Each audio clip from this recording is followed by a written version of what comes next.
Despite continued efforts and initiatives, farmers' organizations fail to understand the government's stand. Government ready to discuss all concerns.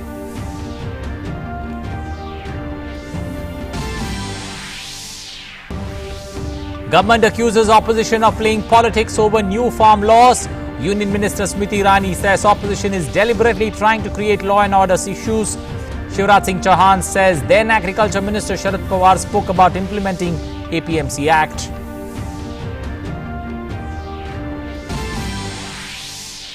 In his message on the 36th Charter Day of SAARC countries, Prime Minister Narendra Modi says the full potential of SAARC can only be realized in a terror-free environment.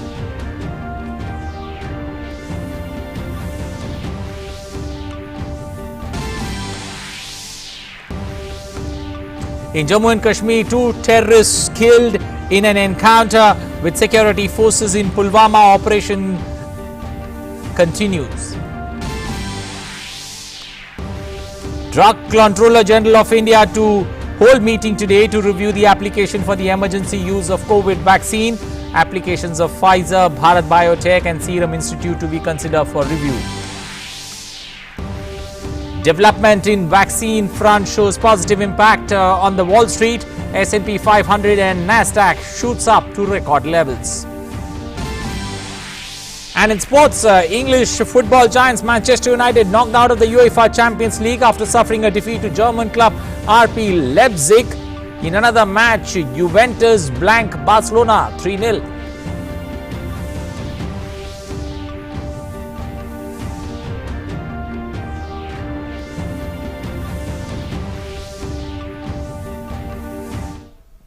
Good morning, welcome to English News. I am Anil Thomas. Now for the stories in detail. Despite continued efforts and initiatives, farmers' organizations have failed to understand the government's stand. Home Minister Amit Shah held talks with farmers on Tuesday evening to end the deadlock over the farm laws. Government is ready to discuss all issues and concerns. The 6th round of talks scheduled for today morning have been postponed. However, some farmer leaders have decided not to take part in the 6th round of talks today. Meanwhile, in the ongoing Kharif marketing season, government continues to procure Kharif crops at its MSP from farmers as per the existing MSP schemes. Paddy procurement for Kharif 2020-21 has progressed smoothly in the procuring states and union territories including Punjab and Haryana. Over 350.29 LMTs of paddy procured against the last year's corresponding purchase of 292.37 LMT, showing an increase of 19.81% over last year. Of the total purchase of 350.29 LMTs, Punjab alone has purchased 202.77 LMT, while till the close of procurement season in the state on the 30th of November, which is 57.88% of the total procurement in the country.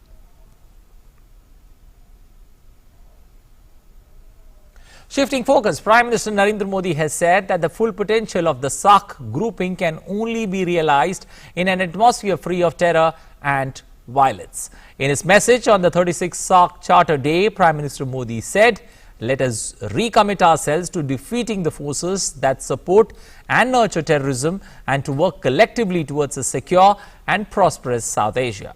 The Prime Minister also underscored India's commitment to work with other countries in the region for post-COVID-19 recovery. Meanwhile, in Jammu and Kashmir, at least 2 terrorists were eliminated in an encounter in Pulwama. The Kashmir Zone Police in a tweet informed that the encounter broke out in Nikkei region early this morning. Police and security forces are engaged in the operations. 2 terrorists have been killed while the operation is still underway. Back in the national capital, experts from the Central Drug Standard Control Organization will hold a meeting today to review the applications of several companies seeking emergency use authorization for the COVID-19 vaccine candidates. At the meeting, 3 companies, Serum, Pfizer and Bharat Biotech, will give their respective presentations. Each company will give an hour-long presentation. The meeting will witness detailed discussions on clinical trial data, including side effects, quality and effectiveness of the vaccine.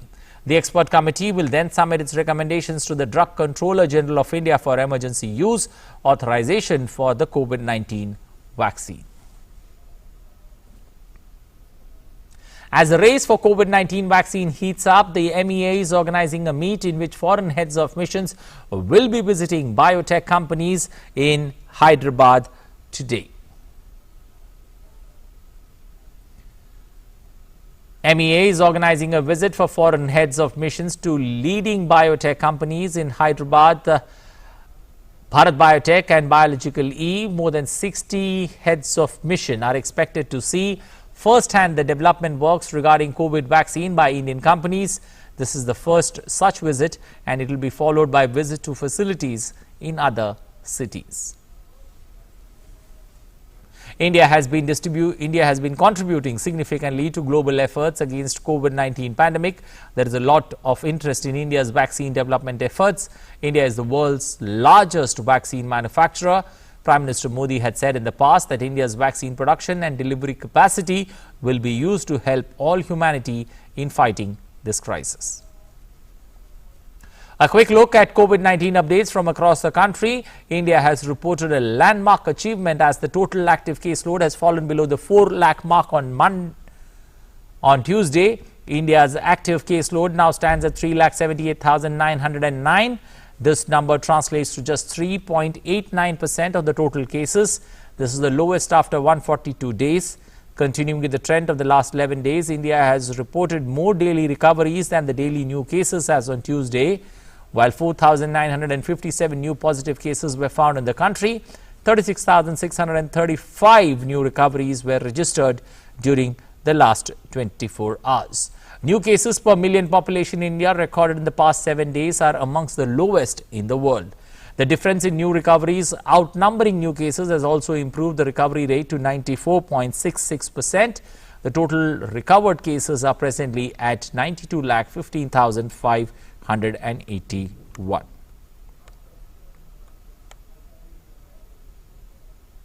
With rigorous measures, India is acing its battle against the coronavirus pandemic. According to the Indian Council of Medical Research, total number of samples tested as on the 8th of December is 14,98,36,767. Out of this, 10,22,712 samples were tested on Tuesday. Bill and Melinda Gates Foundation founder and tech pioneer Bill Gates applauded India for its policies on financial inclusion and innovation. Gates, while speaking at the Singapore FinTech Festival, praised India's digital platforms like the Unified Payments Interface, that's UPI, and the Aadhaar, and said these initiatives have drastically reduced the cost of money distribution among the poor. Bill Gates even stated that based on India's approach to policy implementation, his foundation was working with other countries to roll out open source technologies which will benefit various other countries to implement programs such as Aadhaar and UPI. General M.M. Narwane, the Chief of Army Staff, has proceeded on a visit to the United Arab Emirates and the Kingdom of Saudi Arabia. The Army Chief will be in UAE from the 9th to the 12th of December. The visit is historic in the sense it will be the first time an Indian Army Chief is visiting the UAE and the Kingdom of Saudi Arabia. The Army Chief will then travel to the Kingdom of Saudi Arabia for the second leg of his tour from the 13th to the 14th of December.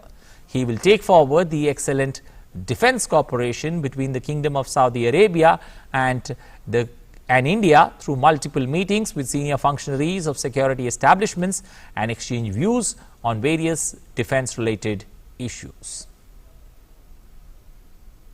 Well, let's now take a look at the updates on the latest stock markets across Asia on how they have progressed. Asian shares rose to a record high today as investors track positive news on COVID-19 vaccines and the ongoing efforts to launch more fiscal stimulus. In India, Sensex surged 270.61 points to an all-time high of 45,879.12 in the opening session of trade. Nifty rose 78 points to hit a record high of 13,471.20. In Japan, too, there has been upward movement in the stock markets. The benchmark Nikkei 225 opened 0.22% up at 26,526.20.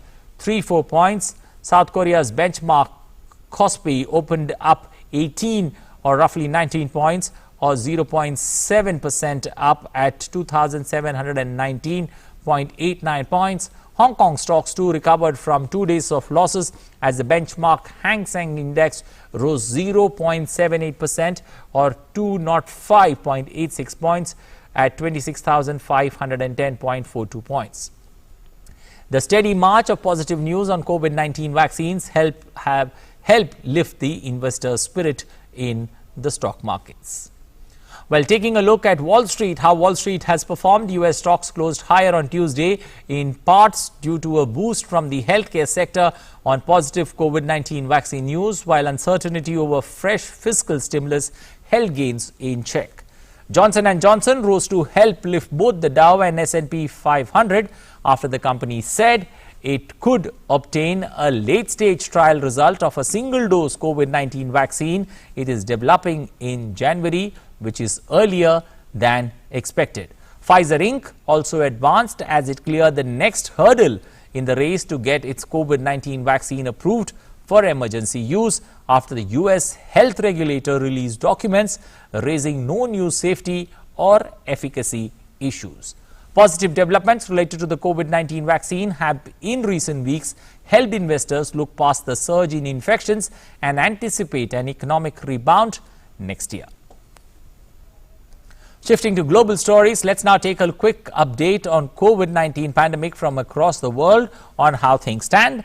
As of now, more than 6 crore 85 lakh coronavirus cases being reported worldwide. Death toll now stands at 15 lakh 63,000. That's the death toll across the world. When you look at positive numbers, what's the positive number that one looks at when it comes to COVID?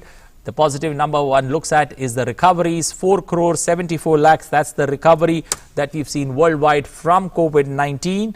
Also, when you look at the country that's been severely affected both in terms of infections and also in terms of fatalities, United States continues to top the list. United States having a caseload now in excess of 1 crore 55 lakhs. The death toll in United States of America over 2,93,000. Brazil comes second when it comes to the fatality list. Brazil having over 1,78,000 deaths in the South American nation. US President Donald Trump has signed an executive order to ensure that American citizens have first priority to receiving American vaccines. It is unclear how the order would be enforced as vaccine makers have already inked deals with other countries. But it suggests that US is concerned about potential shortages as it seeks to immunize tens of millions of people in the coming months. Meanwhile, Donald Trump has threatened to veto a Pentagon budget bill as the House prepared to vote on the spending blueprint that has strong support from both parties. Oxford University and AstraZeneca became the first COVID-19 vaccine makers to publish final stage clinical trial results in a scientific journal on Tuesday, clearing a key hurdle in the global race to produce safe and effective drugs for the new COVID-19. The study, published in the respected Lancet Medical Journal, confirmed that the vaccine works at an average of 70% of cases.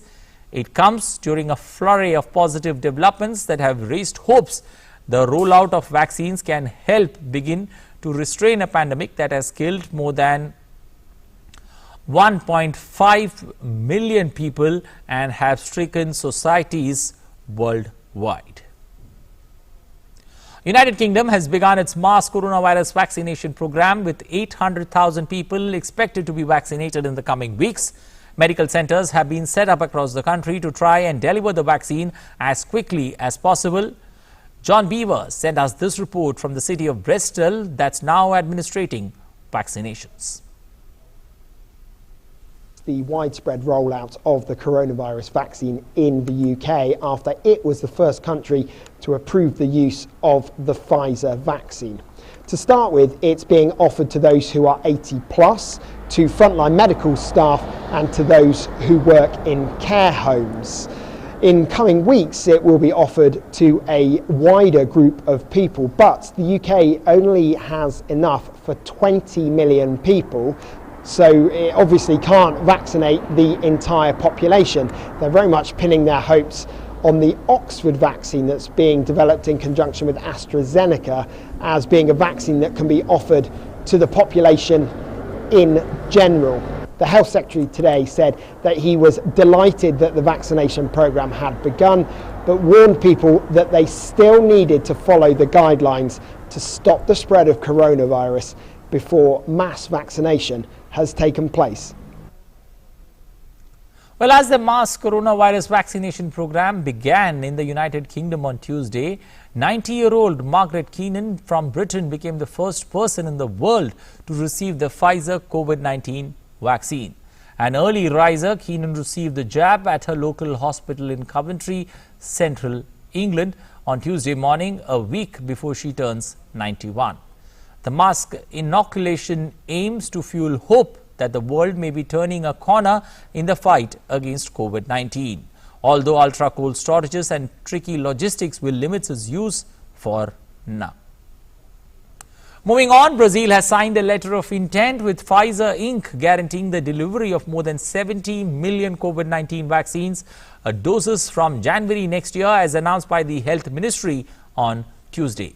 Shortly after President Jair Bolsonaro tweeted that Brazil will make any vaccine available free of charge to anyone who wants it once the effectiveness and approval has been signed off by the health regulator Anvisa.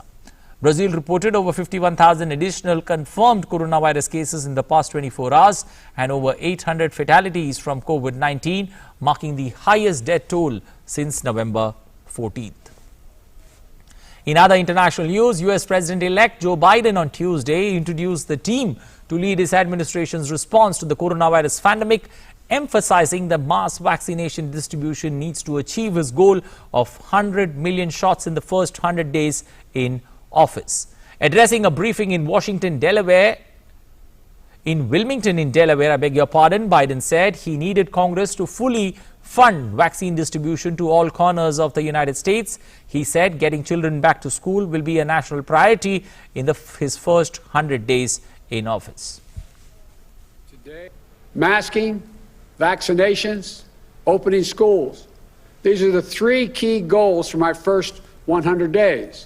This team will help get at the last 100 million COVID-19 vaccine, at least 100 million COVID vaccine shots into the arms of the American people in the first 100 days. 100 million shots in the first 100 days. We're going to need Congress to fully fund vaccine distribution to all corners of the country, to everyone. Well, US President-elect Joe Biden named retired Army General Lloyd Austin to be the Secretary of Defense, who, if confirmed, will become the first African-American to lead the Pentagon. The four-star general was the U.S. commander in Iraq and then the head of the U.S. Central Command, covering over all of the Middle East in 2010 to 2016 when Biden was vice president. But he was a surprise choice for Secretary of Defense, bypassing a highly qualified former senior Pentagon civilian official, Michelle Flournoy. The Biden campaign called Austin a trusted and crisis-tested leader who has overseen some of the most complex and impactful operations in the history of armed services. Moving on to some other international stories, in California, firefighters attacked a fast-moving blaze in Ventura County. The gusty Santa Ana winds were blowing throughout Southern California and into the night, spreading into the Ventura County and prompting power shutoffs and red flags warnings in other areas. Southern California utilities cut the power to tens of thousands of customers and warned many others they could be without power in an effort to prevent wildfire ignition from potential wind damage to power lines. The Cornell fire broke out in Santa Paula before noon and was egged on by strong Santa Ana winds. The Ventura County Fire Department has urged residents to be prepared in case of an emergency. Workers need to cut power to their homes. In the past, Southern California's fire season ran from about May or June to November. Now it seems as if wildfires can break out just about any time of the year. Meanwhile, Venice was under water on Tuesday as heavy rains and strong winds pushed into the lagoon city, catching the authorities off guard before they could activate the huge flood barriers that was rolled out just 2 months ago. The system of 78 floodgates known as Mosaic guard the entrance to the Ventinian lagoon and are designed to protect the city from tides of up to 3 meters. Venice's St. Mark's Square was underwater after a newly installed system of mobile artificial dams failed to activate. The waters drowned St. Mark's Square, the Renaissance city's lowest area, at about 1 meter above sea level, and invaded the famous Basilica as many shopkeepers blocked their entrances with wood panels to keep the water out. A massive flood defense system called Moshe, aimed at protecting Venice's lagoon during high tide, was finally installed in October. The residents, long accustomed to high water events, pulled on their rubber boots once more to deal with flooding that reached a high of 1.37 meters above the sea level during the day. Well, on to something interesting. In some interesting news from the automobile sector, automobile companies have been vying to bring the perfect electric vehicle to international markets. Other than the giants of the industry, several startups have time and again impressed with breakthrough innovations. Most of these, however, are born out of US, Europe or China. So when a homegrown firm comes out with a state-of-the-art electric vehicle that promises the best in the field and is completely made in India, it is bound to grab attention. This is what this particular electric car does. Bangalore-based electric vehicle startup Praveg Dynamics has revealed its first electric vehicle, which looks futuristic and promises a range of 500 kilometers on a single charge. It can produce a top speed of 196 kilometers per hour and can sprint from 0 to 100 kilometers per hour in just 5.4 seconds. Let's take a look. A clarion call by Prime Minister Narendra Modi for our Atmanirbhar Bharat has seen some of the best minds coming together and taking out new technologies for Make in India initiative. Make in India product, made in India. How much proud do you feel while making this car? The technology so far developed is for safety of batteries and providing a certain amount of range. Almost 90% I would say by mass, the vehicle is made in India. Of course, there are certain smaller components which are also high value components. And that is the opportunity that Indian vendors should also look at. There are 200 crore cars, or rather 2 billion cars in the world to be replaced in the next 10-15 years.